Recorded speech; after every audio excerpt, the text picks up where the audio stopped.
would learn to control a card. You would shuffle a little deck of cards just as so, fan them out to show they're completely normal, and have a card chosen. Card is chosen. Let's have a little looky-see at it. It's the 8 of clubs. Card is returned to the deck.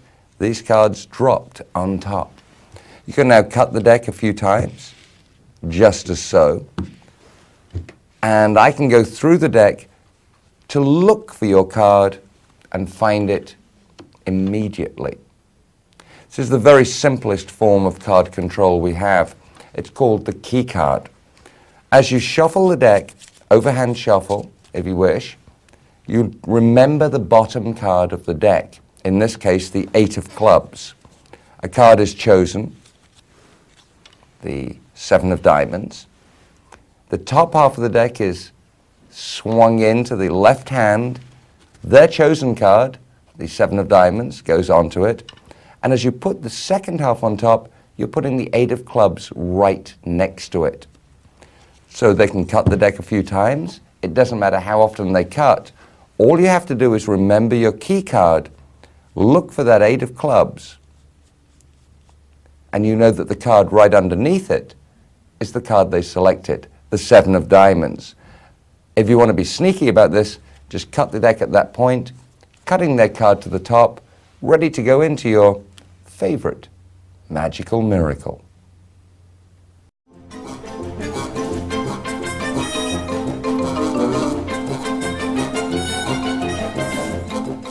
A lovely subtlety on key cards from Dave Vernon.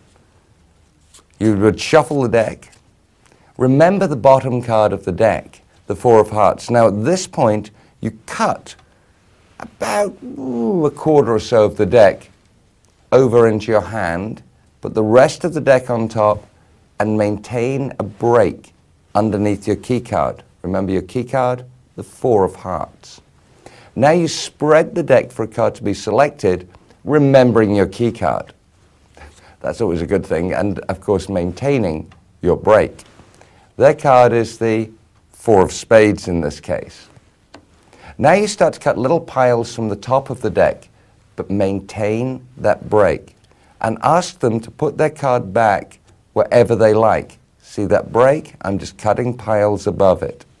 They put their card back exactly as you're cutting the cards. At this point, you cut directly to your break, putting the key card on top of their card, and then carry on cutting little piles. It just looks so natural. You're cutting through the deck, they put the card exactly where they want, and as far as you're concerned, it's exactly what you want because it's right underneath your key card. And that's just a lovely subtlety on a key card location.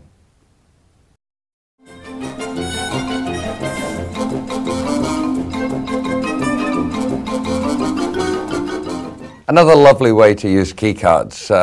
We'll shuffle the deck. Let's remember the bottom card of the deck, the 3 of hearts. We'll cut it to the center of the deck, holding a break below it. Now at this point, it's a very good way to practice your fan forcing if you're into that, because you can say to them, take any card you like and attempt to force that card upon them. But let's say they take a different one. We can use it as a key card. Remember, your break is underneath the 3 of hearts. So we have them take a card, doesn't matter. They look at their card, it's the Queen of Spades. At this point, spread to the break and cut at your break. In other words, right at your key card and say, return your card to the deck, drop these cards on top, no control. And yet, again, you've put their card directly underneath your key card to control the card. This is a delightful little puppy. Let's do it again for you. So there's our key card, the Ace of Clubs. We spread, they take a card from anywhere. Their card is the 9 of Hearts. We've split at the Ace of Clubs, drop them on top. You can cut the deck a couple of times, doesn't matter. Now just look for that Ace of Clubs. Just looky, looky, looky, see? There's the Ace of Clubs. Cut their card to the top. And hey, Yet again, you've controlled a card.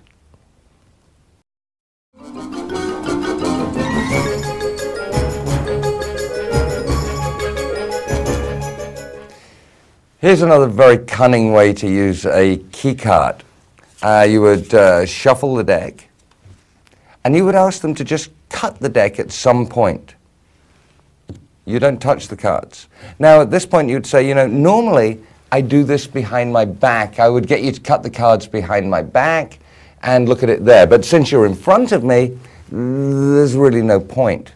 Ask them to look at the card they cut to and drop those cards on top.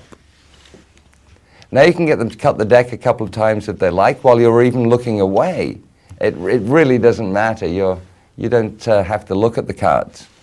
And yet, even though they cut exactly where they wanted to, you can find their card instantly. This is an extraordinarily cunning use of a key card. What you do is you shuffle the deck and you remember the bottom card, in this case the 2 of spades. They cut the deck wherever they want, and this is what fools magicians, because how could you be using a key card if they cut where they want? So they cut exactly where they want. Now comes your little moment of misdirection, if you like. You claim you would normally do this behind your back, and you put the deck behind your back just for a moment to show the action, but what you actually do is move your key card behind your back from the bottom to the top of this section and drop the deck down. They look at this card, they drop their cards on top, and they can cut the deck a few times. It really doesn't matter. That's not going to split up the cards. And now all you have to do is look for your little key card, and this time remember that the card that they chose is not the card below the key card, it's the card above the key card. So you can either fling it out straight away, or at that point you could cut it to the top to go into some marvelous little card location-y miracle thing that you need a card on top for. So when a book says, get a card to the top by your favorite method, this may well become your favorite method.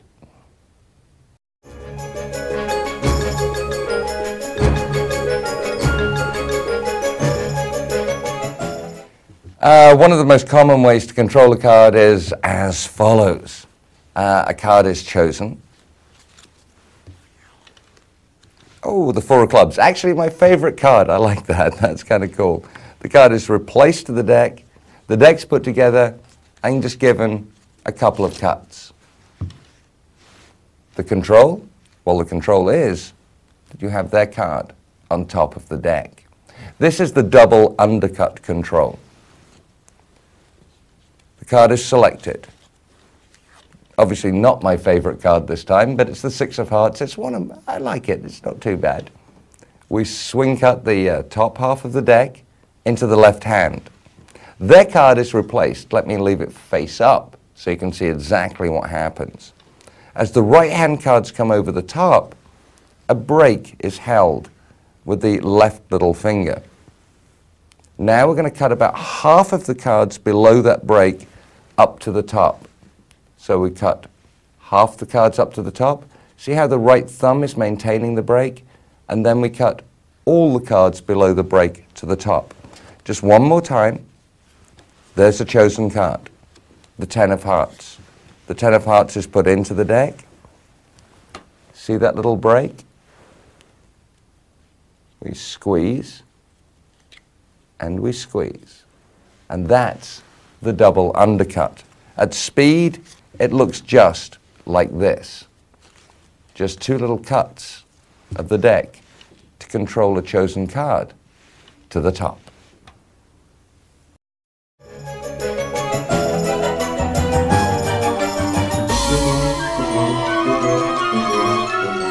Let's go into some more esoteric controls of cards. The pass is a great control.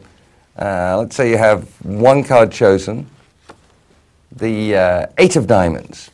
Let's pop that little puppy back in the center of the deck. Let's square up the deck, and I have it on top. How's this done? This is actually my slow-mo pass. And it'll take a little work to get it down pat, but I think it's a delightful way to control a card. A card is chosen, the Queen of Clubs. Let's leave it face up. Let's show you the move once again, just with the card face up. The card's now on top of the deck. How do you do this? Well, let's look at the left hand action first. The left hand is going to move inwards and tilt the packet out. So it's going to move in and tilt out underneath the top packet. The top packet is going to be gripped by the thumb and the first finger coming in here. So you don't want a hole right here. You want the hand flat on the deck. So underneath the hand, as the right hand lifts up just a little, the left hand moves in. Do you see how that packet's kind of sticking back there? Now the right thumb moves down, and as you pull the deck up, it coalesces together. Just one more time. Let's get this so you can actually learn this little puppy. It's kind of fun. Right hand flat, left hand twists back to give this packet here. The right thumb pushes down, and now you can square the cards. The way I often use this is I'll say your card is somewhere in the middle of the deck. How far down do you think it is? Here, here, here, here, or here? And of course, lucky you, it's on top of the deck. So here it is just one more time for you. So we'll have the Queen of Clubs again, somewhere in the deck. Now remember, your right hand goes flat onto the deck, and as that happens, the left hand is going to turn inwards. So this packet is turning inwards this way, just as so. The right thumb is going to push down. That puts the packets at a V to each other, but this hand is covering, of course. And as you come upwards, those two packets are going to just go together from the action of the left fingers. So it's going to be, there's your first action, into the body. There's your second action, the right thumb is pushed down, and now under cover of the right hand, those fingers square as you come upwards. So at a working speed, the little Siamese slow-mo pass looks a little like that.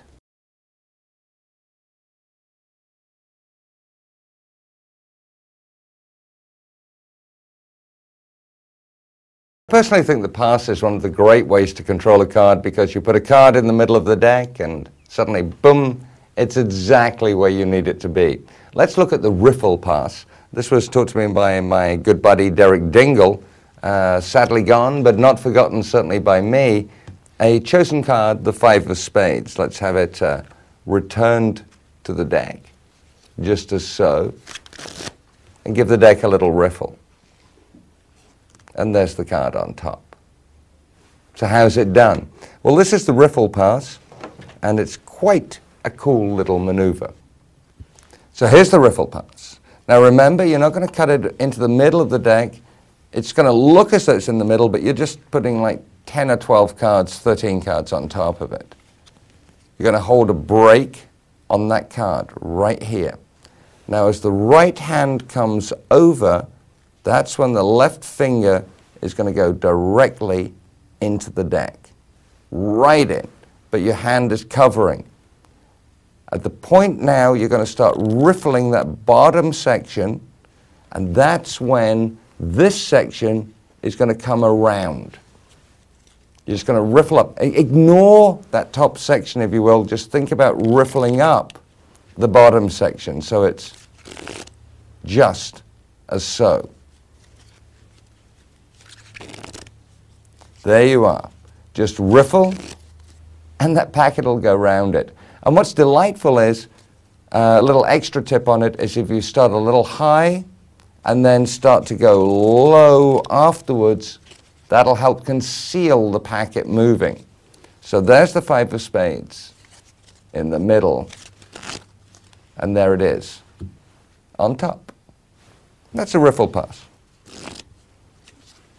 5 of spades in the middle, five of spades on the top.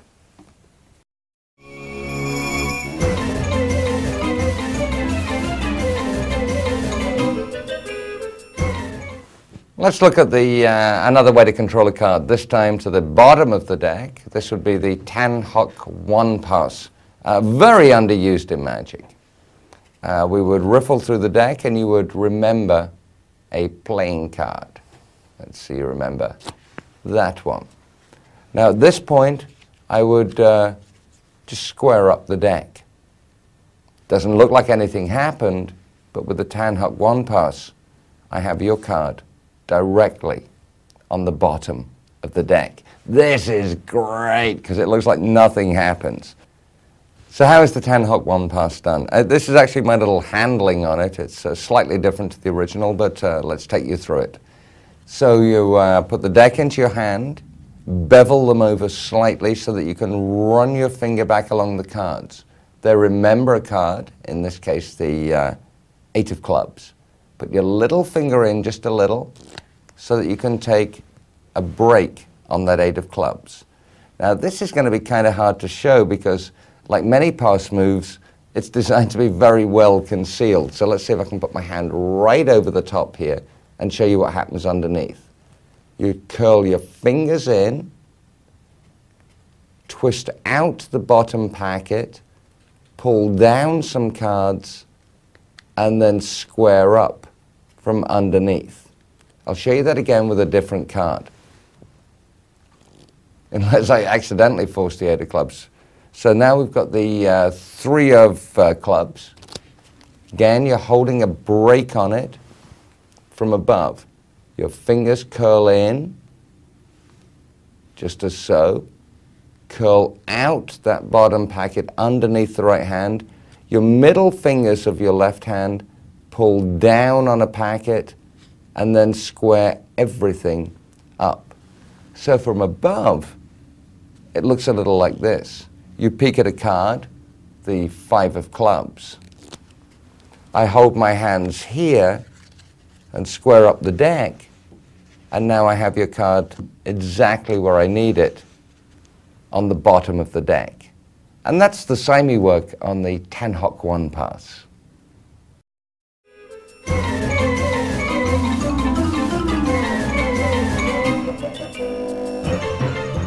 Here's another one for your toolbox, the spread pass. You spread through the cards. You ask them to say stop anywhere they like. They turn over, let's say, the Queen of Hearts. You square up the cards, and there's the Queen of Hearts on top of the deck. That's the spread pass. Let's have a look at this in a little detail.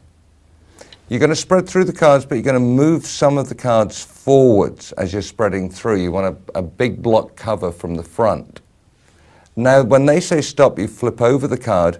Of course, in real terms, you would flip the card face down, but let's leave it face up to explain for your toolbox exactly how you control this card. As the right-hand cards come over to square, you're going to move these cards out in a block, just as so. So you're going to move them underneath the packet.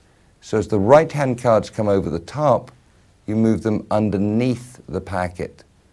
Now you're going to move all of the left-hand cards down and then square over the top to bring their card to the top. It's a kind of sloppy control, but that's kind of good.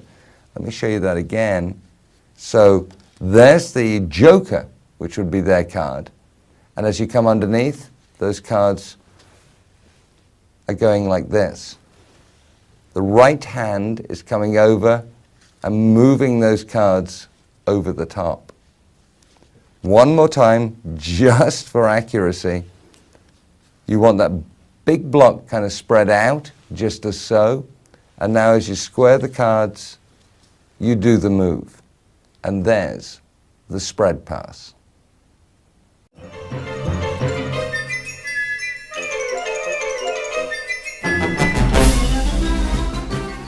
The original spread pass was done with the cards going like this.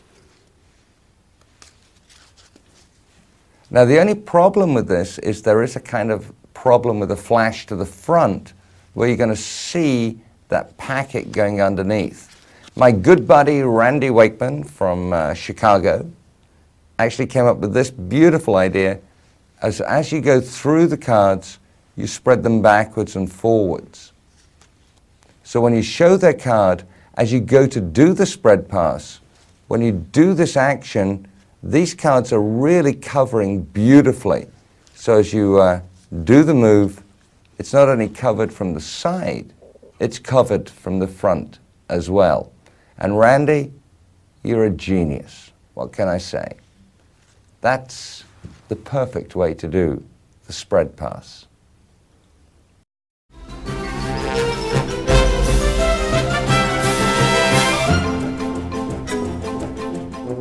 You know you can never have enough passes in your toolbox, so here's another one for you. The old dribble pass. Gotta love this little puppy. Let's say they choose the ace of diamonds. We put it into the deck. Now we're just going to give the deck a little riffle, just as so, and there's their ace of diamonds on top. This is actually kind of a variation of the riffle pass, but now you're dribbling. And if you've never seen a grown man dribble before, well, just go to an old people's home. You'll see plenty of them. But that's enough lunacy for now. Let's look at the technicalities of the dribble pass. So they've chosen a card. Now you want to try and make it near the top if you can. You don't want too many cards above it. Say they've chosen the three of diamonds. At this point you would just be going through the deck, say stop anywhere. Show them the card they've stopped at. Of course, in normal parlance, you would turn that card face down. Let's leave it face up just for now. As the cards come over, you keep a break on those cards. The little finger goes in, just as you did when you were going to do the riffle pass. And now what you're going to do is just ignore those top cards again and dribble the bottom onto the top. So as you come over, you're just going to kind of move left, lift, and dribble. It's all you're doing. It's a very, very simple action. It's actually one of the easiest passes of them all. It's all about timing. So you're just coming over, lifting, and dribbling. Let's look at this in a little more detail. So there's your card. You have a break over the card. And now, this is unlike other passes where you don't, it's not that precise. Basically, all you're doing is lifting this section out to the left. That's all you're doing. You're lifting this section out to the left and you're going to dribble it on top. So your hand comes over, just grip that top packet so it doesn't move. Move these to the left and dribble. It's actually a very easy action. And this is what it looks like in practice. With the card face down, there's your three of diamonds. It looks just as though you've dribbled the cards from hand to hand, and yet you have their card on top. That's a strong piece for your toolbox.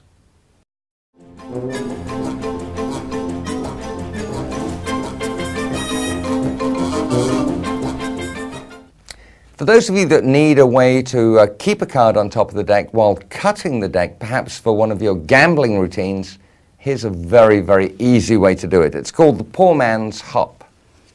So let's say your card is the three of diamonds. Let's pop that on top of the deck. Let's give the deck a cut and complete the cut. Apparently you've cut that card to the center of the deck, but you've kept it on top. So how's it done? Very, very simple. We'll leave the three of diamonds face up this time. You cut over to one side, and now just lift up some cards with your hand and bring those cards back, and then bring the deck back again. So we're doing cut, bring some cards back, pop them on top. It looks kind of obvious with the card face up, but with the card face down, it looks as though you cut the deck and you've just done a poor man's hop, keeping that card on top.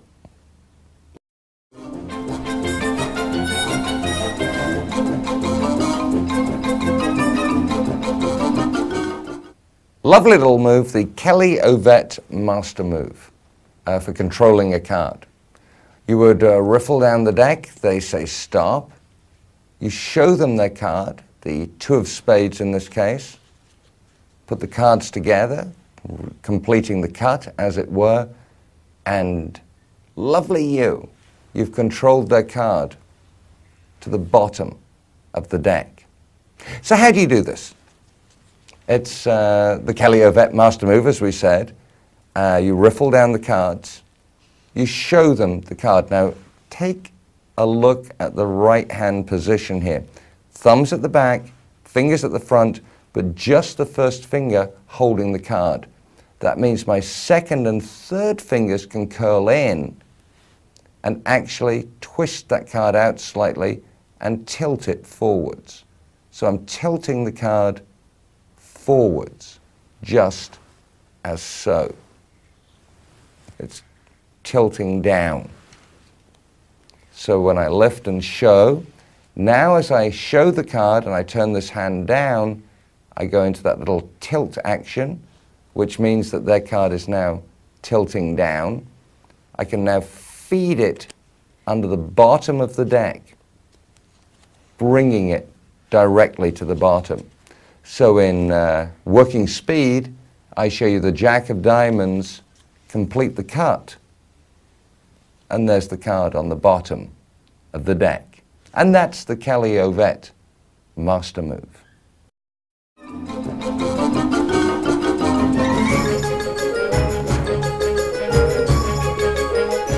The Kelly-Ovett master move is a beautiful thing, but here's a little thing I kind of played with on it, which I think is kind of nice.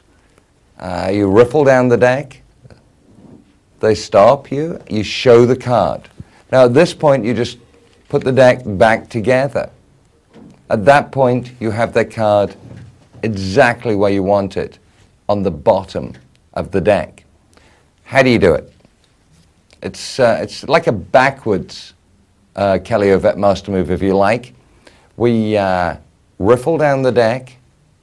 Now, as I lift off the top portion and show it to you, that's all I'm doing. But notice how it's the second finger holding the deck here, first finger's curled behind. Now, as I'm doing this, turning the cards down to complete the cut, my fingers are curling in underneath, curling that card over, just a little snatch. So as you can see, totally exposed, they're just pushing that card over just a little bit.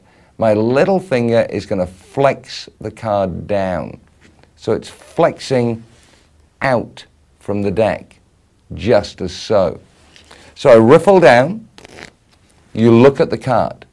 As my hand turns down, I do that little flex action, which is meaning that card's flexed away, and now as I put the cards together, I can feed that card to the bottom of the deck.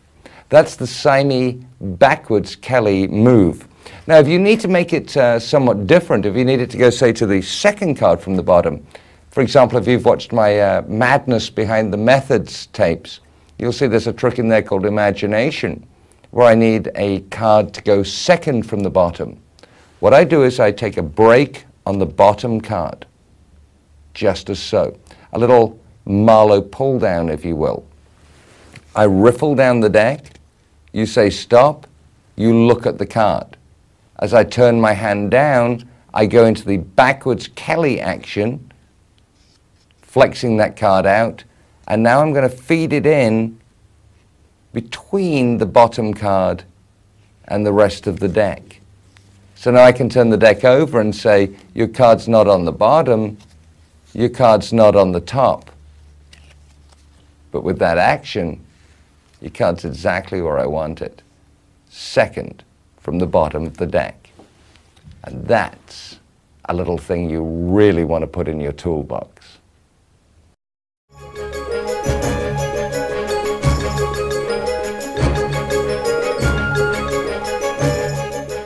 Here's another thing for your toolbox. One thing that a great many magicians are frightened of is the side steal. Now, the point of this move is it's really a misdirectional move. You're chatting to them as you're doing the move. So they're not really looking at your hands that much. But since you are looking at my hands, here's what the move looks like when it's done. They say stop. They've chosen a card, in this case the 5 of diamonds. Now, I'll square up the deck, put it down on the table, and I have your card exactly where I want it, on top of the deck. So how do you do the side steal? There, we'll go through the cards. They say stop. Let's say they stop at the 2 of hearts. You flip the card down, put the rest of the cards on top, take a break under the 2 of hearts as you close up the deck. So now there's a break underneath the 2 of hearts.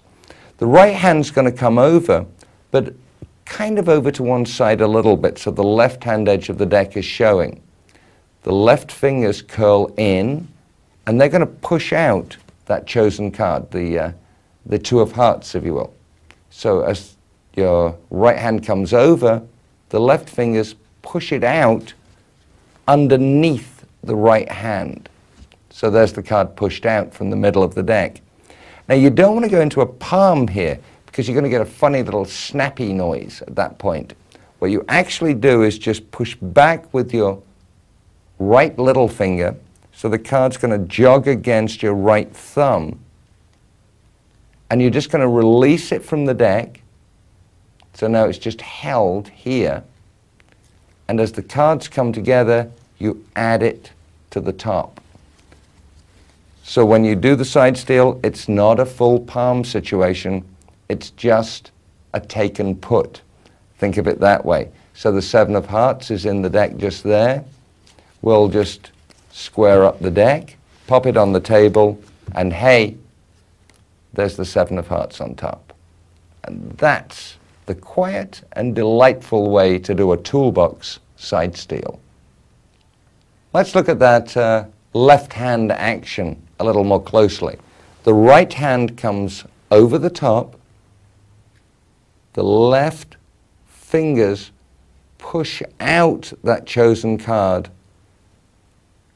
The right little finger jogs back so that now you can just move that card directly to the top of the deck. And that's the side steal.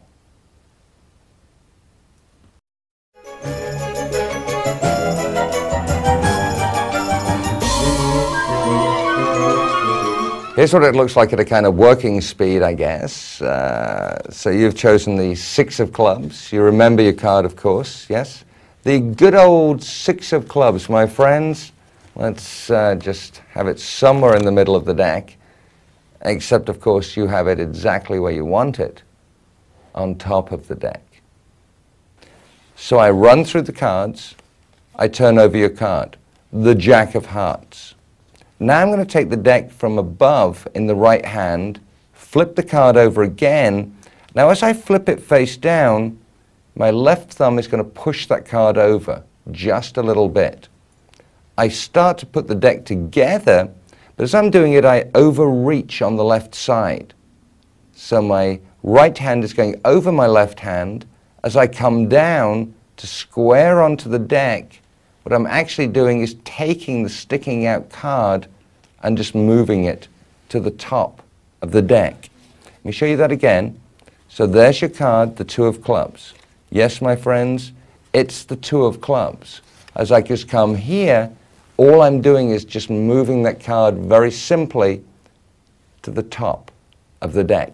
And that's an overreach side steal. Again, you want to do it under cover of just asking them a question. So they're not looking too close at the deck, you're just handling the deck very casually. Little thing you might want to play with for your toolbox.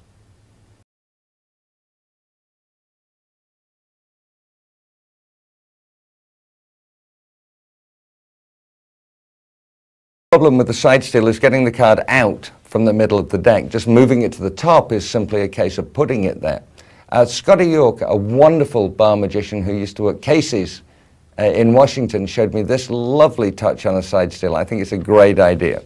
A card is chosen, let's say the Queen of Diamonds.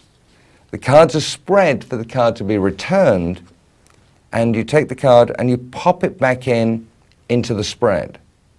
Now what's interesting about this, if you note, it looks like it goes in, but because of the spread, that card is actually sticking out. You can put your fingers on it. So as you square the deck, that card is still sticking out of the deck. And that's the point you can go into an immediate side steal and have that card on top. Let me show you that again, show you how pretty this is. So it looks like it's going somewhere in the deck. I can square up the cards, just as so, square them, and there's their card on top of the deck. Let me give you a little detail on this. So the cards are spread over. Let's turn the cards towards you so you can see exactly what's happening. It looks like it's going in, and indeed is, but as you push it down, it's actually off to one side already. So as we square the deck in, my left fingers go onto that card, and it stays sticking out as I square up the deck. And at that point, I can just simply move it to the top. And that's a lovely touch from Scotty York on the side steal.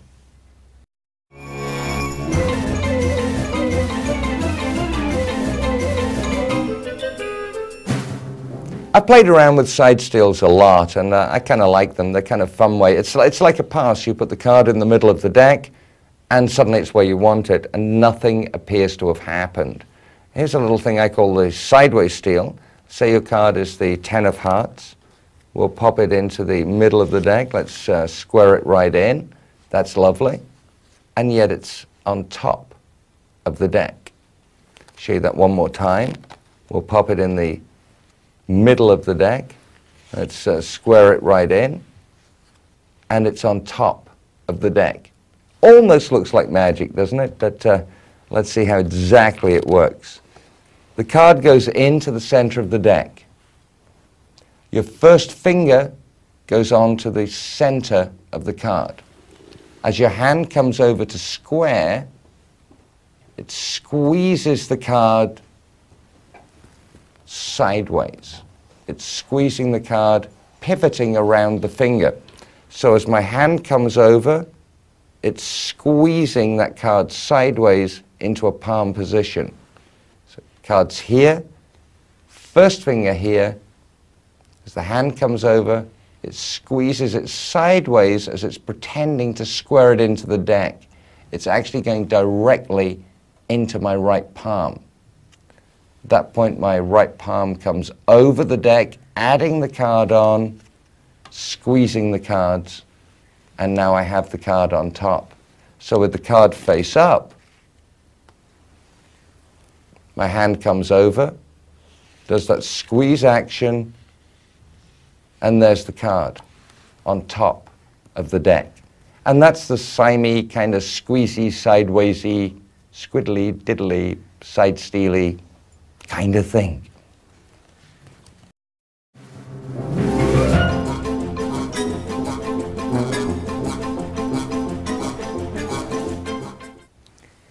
Here's another way to control a card. We have the little old deck we spread through. Card is chosen. In this case, it's the 6 of spades. I'm going to pop that card back into the deck, and let's square it into the deck. Apparently no control over the card at all. I could go into shuffles and cuts here, but I can immediately find that card with a simple little cut, just as so. There's the 6 of spades. How's it done? This is very little used by magicians and should be done more because it's actually a very convincing way to control a card. It's called the corner crimp, a little crimp on the corner of the card. You see, when I take that chosen card and pop it into the front of the deck, I don't actually push it square into the deck, I scoot it slightly over so that as I push through, that corner comes out of the other side of the deck. My left little finger is now going to go onto that card and pull down on it. Let's really exaggerate this. Pull down on it, putting a little bend into it, and that's all done as I square up the deck. Now I can shuffle and cut that deck as much as I like, but that little bend is still going to be visible to me. All I have to do is cut at that little crimp, just as so. I can cut again if I like, just as so. So after all the shuffles and cuts, all I have to look for is that little crimp right there. If you look carefully, you can see it, the little bend in the card. I just have to lift with my thumb, cut, and that crimped card is on the bottom of the deck. Now just a little thing for you, once you've controlled it to the bottom, as your right hand comes over the top, push that card over just a little bit, just push it over so you can take the crimp out with your left little finger. So the card is crimped down, you push it over and take the crimp out.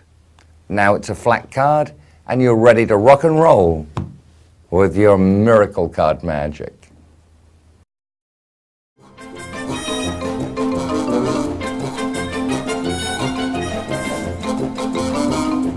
Another way to use crimp work is not to crimp the chosen card itself, but to crimp some of the deck. Professional gamblers use this technique a lot. It's called bridge work. Card is chosen, the Jack of Diamonds. Now I'm going to cut the deck to have this card replaced, but note what happens. My right hand starts to cut upwards, and as I do that, my left hand fingers are going to squeeze the deck together. Now this is highly exaggerated. You wouldn't do it this much, obviously, but just to make it very clear for the cameras. So as I cut, I squeeze. I now ask them to replace their card. I dribble the rest of the cards on top. Now because of that bridging action you've done, you have a very big hole at the back of the deck here. You can now go into a cutting action. Cut some off the top.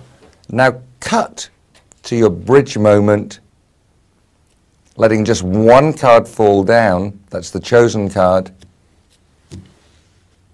And again, you've done a crimp control to the top of the deck. Let me just show you that one more time so it's very, very clear for you. So we'll take all of our little crimped cards here so that we don't confuse me. Which is very easy to do on a Wednesday afternoon. A card is chosen, the Four of Hearts. As I ask for the card to be returned, I squeeze these bottom cards together. Again, highly exaggerated so you can see. Their card is replaced on top, the deck goes on top again. We can see our little bridge work there.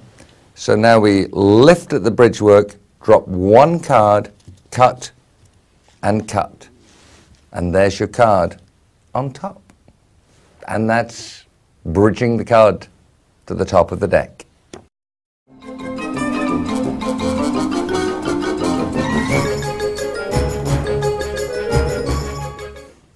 Okay, and another way to control a card within your toolbox, and you can't have too many tools of course, is to use a thing called the breather crimp. Here's a way to control a card to the bottom of the deck using the breather crimp. A card is chosen. The Queen of Clubs. The Queen of Clubs is placed back into the deck. The rest of the cards dribbled on top. Apparently you have no control over this card whatsoever. Give the deck a cut, however, and hey, there's that chosen card on the bottom of the deck. So how do you do it? This is called a breather crimp, and you can do a breather crimp in two ways. The first one I did here is to use the face of the card. You run your thumbnails out to the edge of the card in both directions. This causes an X shape in the card. In other words, the card now has a kind of dent in it. Now, I've tried to exaggerate this for you so you can see it very, very clearly on the camera. Cards on top of the deck. We run through the cards. A card is chosen, the Ace of Hearts. We swing cut the cards into a left hand. The Ace of Hearts goes onto your breather crimp card. The rest of the cards dribbled on top. No control, no nothing. But when you cut the deck, because of that breather in the card, the breather crimp card will come directly to the top, putting their card directly on the bottom. Another great way to control a card.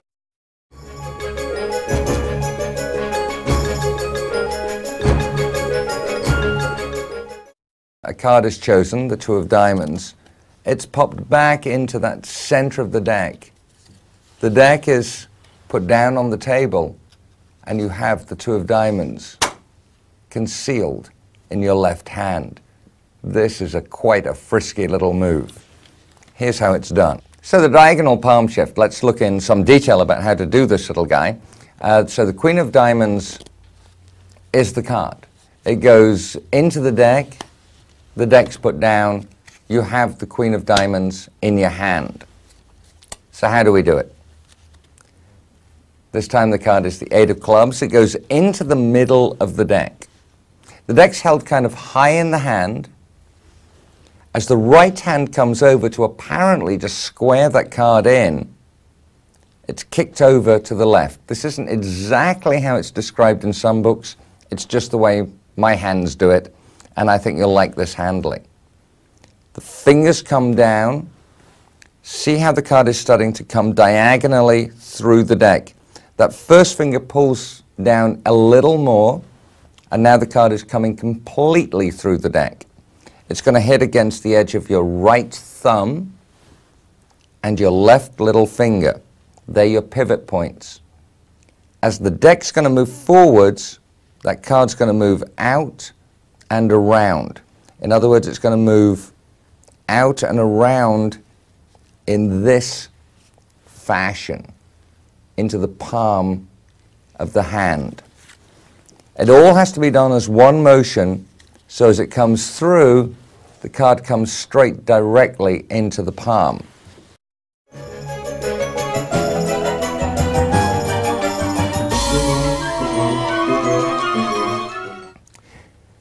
Another way to use a push-through action to control a card is this.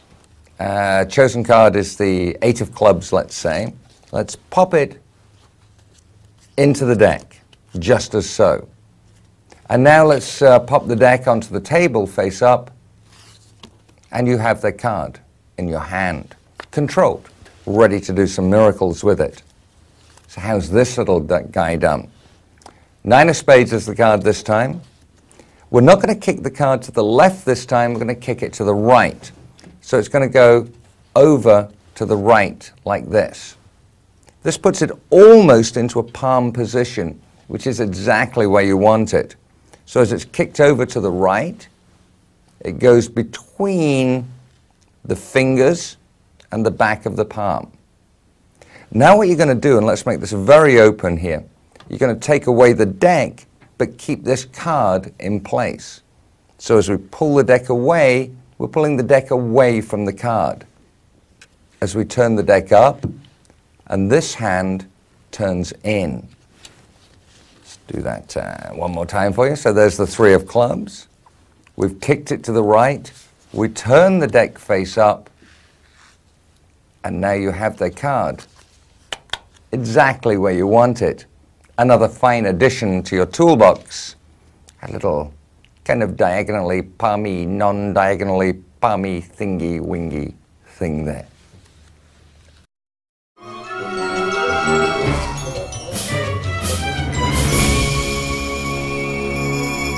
Now sometimes with card tricks you don't just need to control one card, you need to control a number of cards.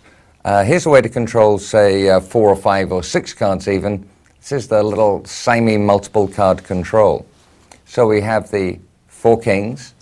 Let's pop those guys into the center of the deck, and let's give the deck a little riffle. Those cards are exactly where I now want them, on the bottom of the deck. Let's have a look how this works. 4 kings go into the center of the deck. They're left sticking out of the deck.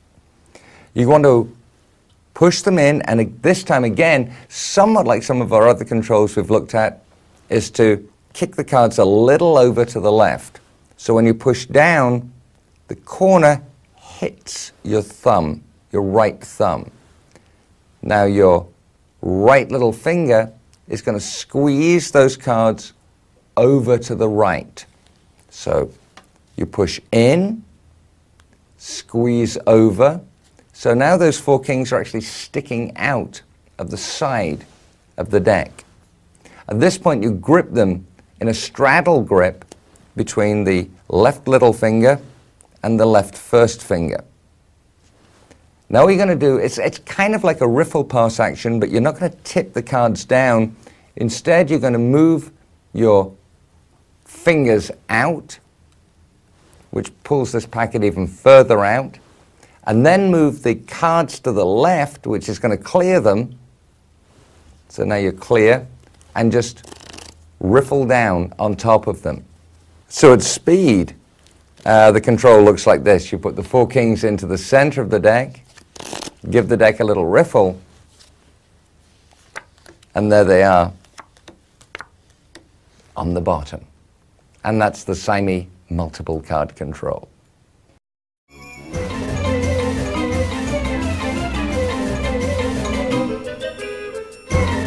Another way to control multiple cards, let's again use the 4 kings here. I'm going to pop these little guys in various places of the deck, just as so. And now I'm going to give the deck a cut and complete the cut. What's cool about this is that now those 4 cards are on top of the deck with just a single cut. So how do we do it? This is a Neil Elias control.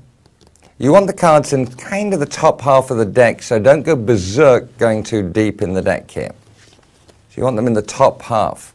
Now, somewhat like the Sleight control, we're going to scoot them over to one side. But this time we come down against the left thumb so that I can squeeze them out sideways, just as so. And again, I'm holding them in straddle grip. Now what I'm going to do is bring my right hand over the top and lift up more than half the deck.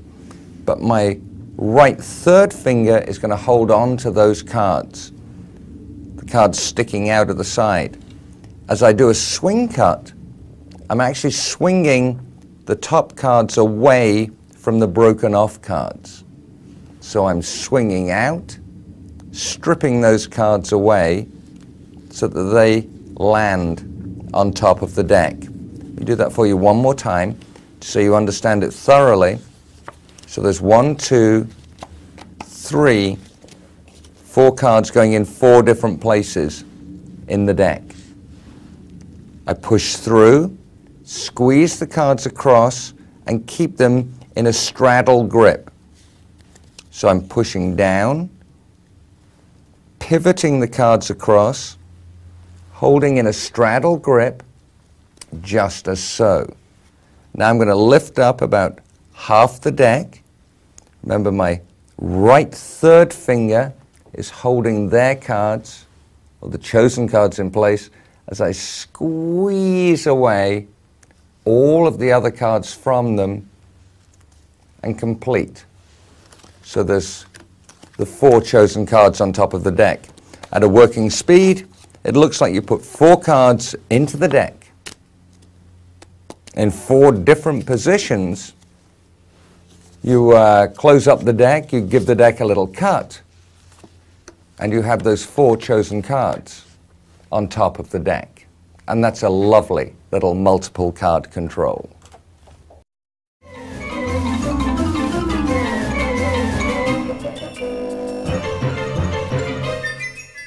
Dave Vernon also published a multiple card control.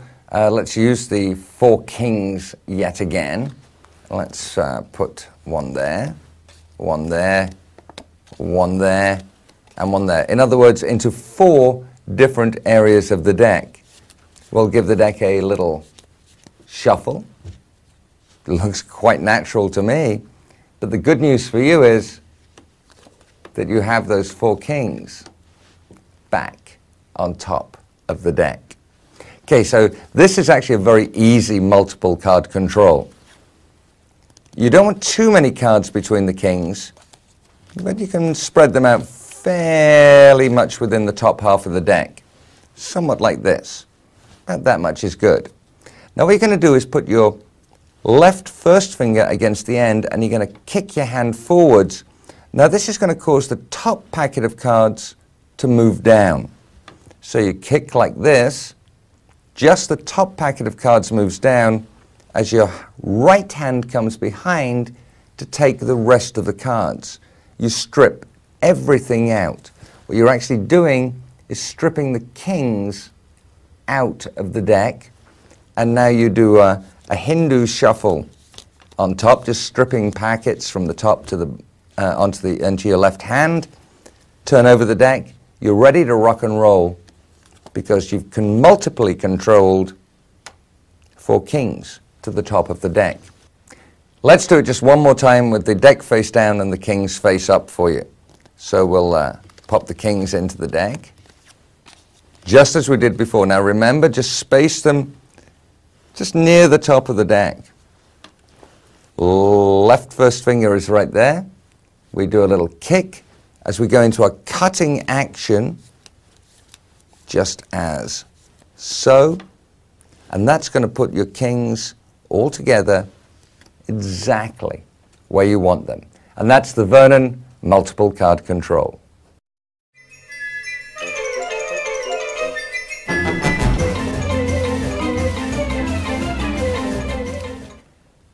Controlling cards is one thing, and sometimes you just want to steal the card. Let's look at a couple of ways to do that. Let's say, for example, I riffle through the deck like this, and I ask you to say stop at a particular playing card. And let's say you say stop at that one. Did you get it? Let's just pop the deck onto the table there. Hey, how cool is it that I have your card? This is an LTP steal. This is really, really pretty. It's a little angly. You have to be careful to check out where people are watching, but when you hit it dead to the right angle, it looks beautiful. So the right first finger is going to riffle along the deck. See how the deck is beveled over, by the way? That's very important. It riffles along. They say stop on the 6 of spades. As you start to close the deck up, your right second finger goes in and starts to squeeze out that card. So it's going to squeeze it out just as so. As your hands are turning down to close up the deck, let's make this very apparent for you, your right hand is now stealing the card in a longitudinal Tenkai palm position. So we squeeze out the card. There's the 9 of clubs, the card you're looking at. Let me put the card face up on the table, and you have the card chosen in LTP position. It also is nice in that your fingers can be windowed out. It doesn't look like you're holding anything in the hand. So one more time for our magic buddies in super kind of slow motion. You've thought of a card. I'm going to turn the deck up on the table. You've got a card in your mind. Meanwhile, I've got it in LTP position, ready to go for whatever I want. Nice.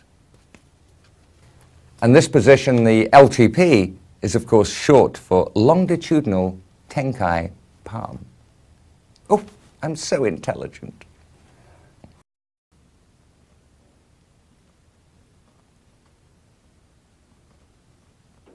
Ah! Gotcha. Time to go back to toolbox Simey mode. Back to work.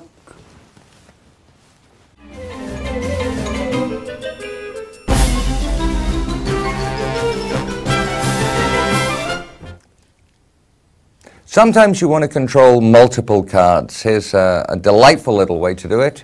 That little Mahatma control. You can also use it for a single card as well, but it's quite cool for multiples. We'll use the 4 kings. Let's take king number 1, shuffle the deck. Take king number 2, let's give the deck a little shuffle. Oh, blimey, I'm going berserk here. That's all right. Don't panic, magic friends. It's all part of the game. And king number 4, and let's give the deck another little shuffle. This is a very natural shuffling action.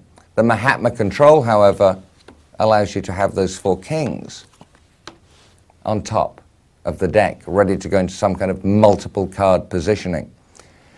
This is a very, very easy control belonging to Ed Marlowe. All you do, you have your multiple cards selected. You swing cut the top half of the deck into your left hand, take the first card. Put the right hand cards on top, hold a break. As you swivel the cards upwards, maintain your break. So maintain your break and just lift off all the cards above your break and then shuffle them off. So all you're doing is holding the break, swiveling, lifting, and shuffling. Swing cut again to take your next card and repeat the exact action. Same with the third and fourth or however many cards you like. It looks literally as though you're just picking up these cards and casually shuffling the deck. But thanks to the beauty of the Mahatma control, you have each and every card under control. Okay, let's show you the Mahatma control just one more time with the king's face up so you can thoroughly follow this. So the first card goes on top, holding the break on it. As you swivel those cards up, you see how you're maintaining the break. Just lift all of those cards up and shuffle. That's leaving the king right here. Add the next king to it, or indeed what your chosen cards are. Again, hold the break, swivel up, shuffle off. The next one, swivel up, shuffle off. And the next one, swivel up, shuffle off. Hey, don't you love that little Mahatma control, my friends? Yikes.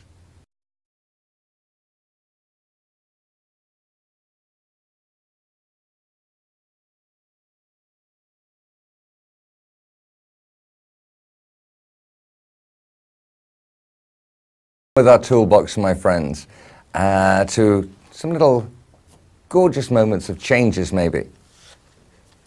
I could show you the King of Spades, put it onto the table, give it a little squidge, and change it to the King of Hearts. So what have we done here? We've actually done, of course, a double turnover. This is the first of a few we're going to teach you. The double turn is one of the most fundamental things in card magic. This is one of the easiest of them all. What you're going to do is you're going to take a break on the top 2 cards, just here with your left little finger. Now your right fingers are going to go into the break. Right, first and second fingers go in, and the thumb's going to grip. Now you're going to turn these 2 cards over, but you don't want to turn them over with some big sweepy action here. You're going to actually run the edge of the cards down the deck. So let's run them down and turn those 2 cards over. Now note how I've left the card jogged back from the rest of the deck. You don't want to be doing this because now you're in trouble to get the cards back again. Well, I'm not, but you might be. So we leave them jogged back a little off the deck. This means it's very easy for us to grip those 2 cards again, run them down the deck, turn them down, put down a single card, and wow, it's changed. An alternative handling for your turn down is to go forwards off the deck, to leave the cards sticking forwards a little bit. And now what you're going to do is squeeze with your first finger against the thumb here.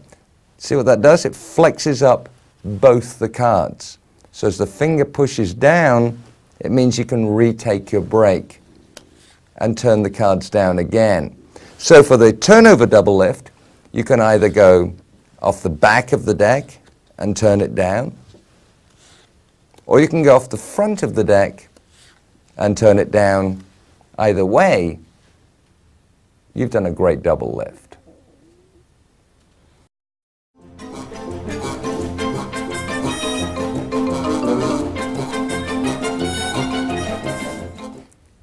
Another double lift to add to your toolbox collection. If you don't already have your brake in place, you don't actually need to have one.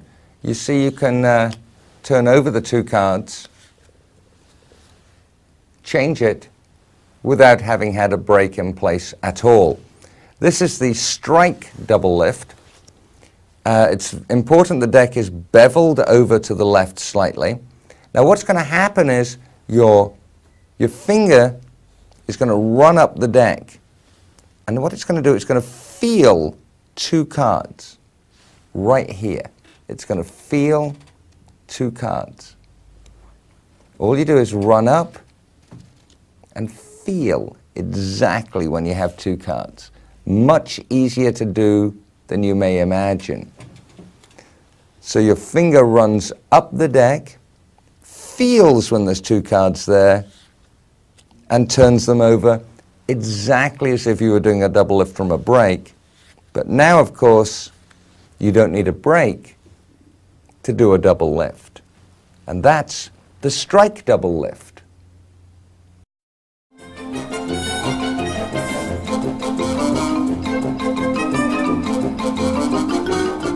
One of my very best friends in magic was Derek Dingle. I think he's one of the most extraordinary card men I've ever met. In fact, one of the most extraordinary close-up magicians I've ever met. And here's a little version of his double lift. It's not exactly as described in his book, but this is the double lift I use the most often. We turn the cards to show the King of Spades. Pop them down, little wiggle, little magical moment, and it's changed to the King of Hearts. So how does this little version of Derek's double lift work? Well, first of all, you need a break under two cards. In my case, Derek actually used to do it from the front and take a strike, but I do it from a break, and I think you'll find it easier this way. The right thumb comes into the break. The fingers go on top. Now you're going to pivot the card against the base of the left thumb. So the right thumb comes in, the fingers go on top, the card pivots against the base of the left thumb. Now you're going to turn everything over at this point. And here's where I grip between my first finger and my thumb of the left hand to stop any trailing edges of the cards. I want it to be very clean here. I want it to look very, very like a single card. So it's turn and squeeze. It's just like I'm doing a very big display of the card. When you turn the card face down, you don't want to be going, oh, blimey, I'll put it down here, it's a bit of concrete. No, no, no. Let's treat it like the piece of paper it is. We take it down to the edge of the deck and just let them flop down. Then we put the card down, and let's go into our trick that involves a perfect double lift. And Derek, I think, did the best double lift I've seen apart from Ascanio's, and yeesh, if anyone's better than Ascanio, I've yet to find them.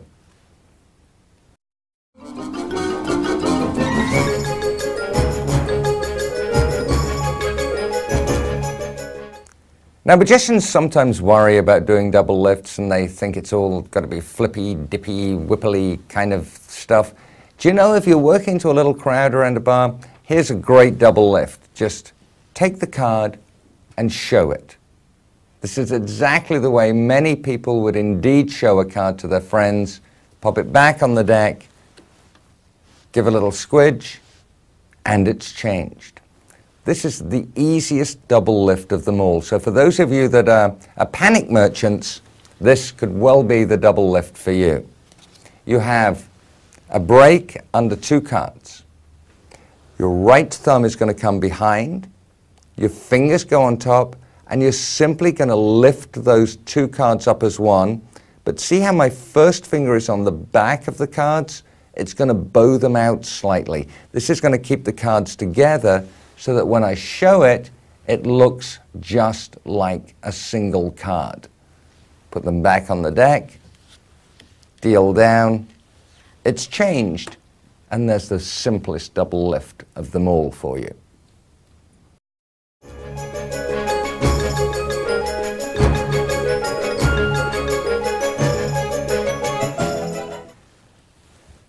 In terms of laying down the card from a double, I had a long chat many years ago with my buddy Bruce Savon from California about this, and we were all saying, like, you show a card, you put it on the deck, then you put it down. Why do you put it back on the deck? Well, sometimes you can have an excuse, sometimes you don't. And this is a lovely tip. Bruce shared this with me. I think it's gorgeous. So you're going to do the same double lift we just did, that little very, very simple one.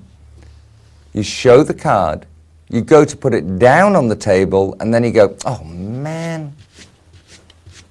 You'd think they'd clean up here, wouldn't you? And then put the deck to one side. Now the card changes. Do you see the difference in the beat? If I show you the card like this, put it onto the deck, and put the card onto the table and it changes, the card could have changed here. If, on the other hand, I show you the card and go to put it on the table, that's your assumption that that's what I was going to do. However, when I go, oh man, you'd think they'd clean up here, you forget all about the deck because you thought I was going to put it down there right in the first place, but I just had to clean up a little bit.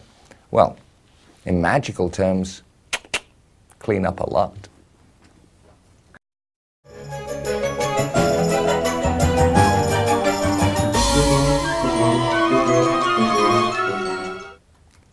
How many double lifts can there be? Let's try a couple more. Okay, this is one that I think is nice, where you show the card, put it back on the deck. Ha! It's changed again. This is what I like to call the corner hold double. It's going to take a little bit of precision because you need these cards to stay together precisely. So it's all about the three fingers, first, second, and third finger. The first and third finger go at the corners of the card. The second finger goes underneath. The thumb comes over the top and squeezes down between the fingers just a little bit. That's going to hold the cards together for you. This finger's holding the long edges together. This finger is holding the short edges together. The thumb's holding pressure. So now you can casually show the card and pop it back onto the deck. Now at a working speed, it just looks like you're very casually showing the top card of the deck, but of course you're not. You're doing a sneaky little corner hold double lift. Ah!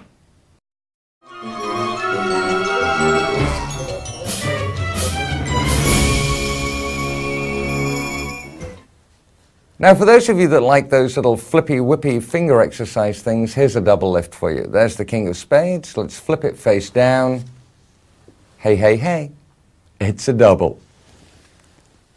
So how do you do it? Well, here's the deal. This is not one I do a lot to lay people unless I'm really in the mood, but it's kind of fun for those magician-y after-dinner parties. You're going to push with your thumb, and you're going to feel two cards come up. You're going to feel two cards coming up. So push one, feel two. Put your first finger into that little gap. So now you have essentially a very odd break position on the front of the deck with just your first finger. Now the rest of this is all about feel. What you're going to do is squeeze down with your thumb and release it off the left fingers. And when you get it right, those two cards will flip over just as one. Flip it down, and there's a very cute one-handed flippy double. There's not much advice I can give you on this one, my friends. It's just all about the feel of the flip.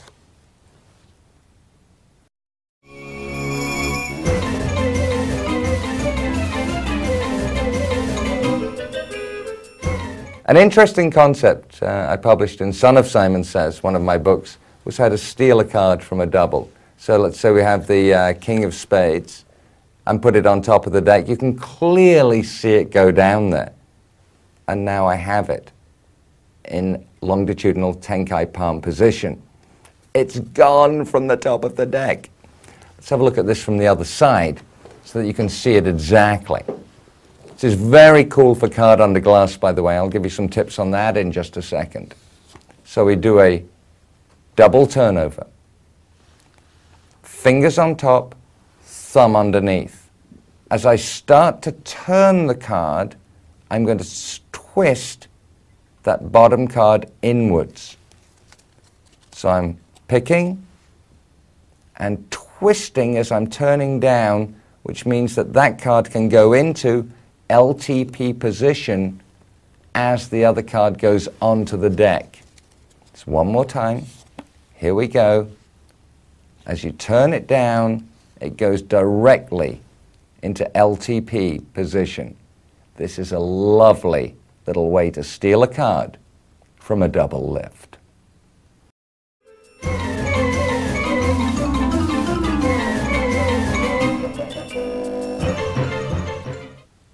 A staple of magicians worldwide, especially bar magicians, is the card under glass. Here's the way to use the angle of the dangle for a stage 2 of the routine.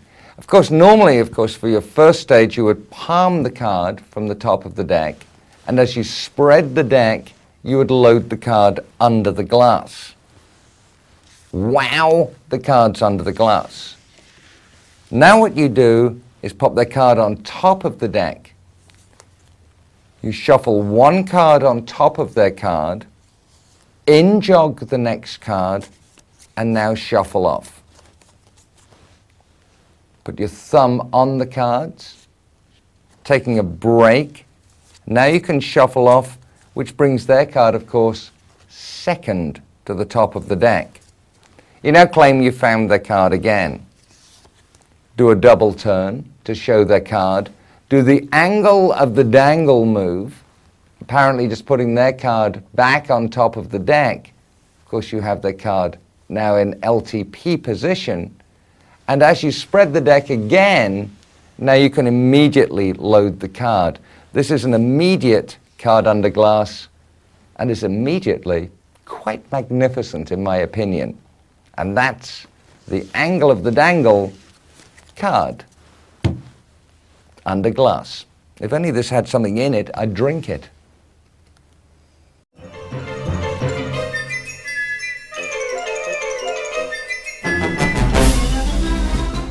Here's another little double lift idea for you.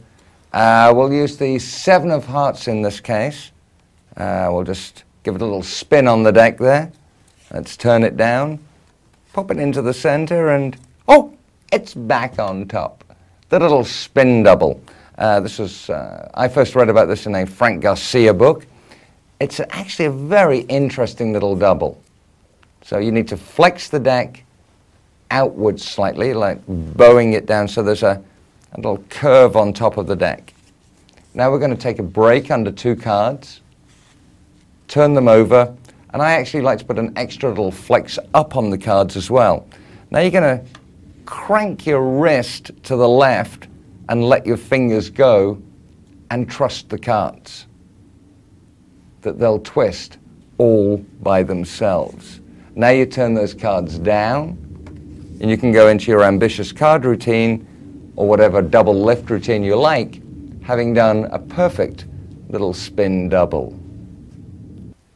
Now, of course, for your double lifts, you're going to need a break on 2 cards for the ones we've just shown you. Some people have tremulations about taking breaks under cards. Let me show you a couple of ways to take the breaks easily. The first way would be to just, as you're chatting, push over a couple of cards on the deck, pull back, and take your break right there. If that really worries you, and it really shouldn't because it's about 10 minutes practice, trust me. The other way to do is to come over with your hand and kind of riffle up the back of the deck, and you can feel when you've got 2 cards, and now you can get a 2-card break ready to go into one of your